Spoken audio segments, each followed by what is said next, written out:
नमस्कार प्रणाम दोस्तों, हम आप सबके भाई राकेश और आप देख रहे हैं आरसीसी न्यूज भोजपुरी। दोस्तों, भोजपुरी के अहिरान स्टार टुनटुन यादव जी के गाना किए पवन सिंह जी ने चोरी सोशल मीडिया पे बहुत ही ज्यादा वायरल हो रहा है। तो आप लोग पहले थोड़ा सा वीडियो देख लीजिए।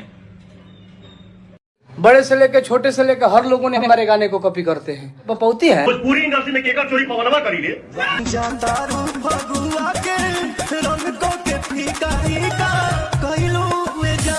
लेकिन एक सेकंड से प्यार के दूसरों को तू ही जा।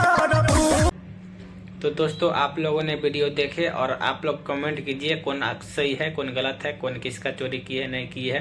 ये तो साफ तौर पे ऐसे ही दिख रहा है कि जब पवन सिंह जी ने टुनटुन यादव जी के ट्यून कॉपी करके गाए हैं और गाने का लाइन भी थोड़ा बहुत कॉपी करके गाए हैं, तो साफ साफ इसमें नज़र आता है कि जब पवन सिंह जी ने चोरी किए हैं। उन्होंने तो बताया भी थे ये पवनवा के का चोरी करी रहे। तो आप लोग ने देख लिए और कमेंट कीजिए कौन सही है कौन गलत है और वीडियो को शेयर कीजिए। धन्यवाद।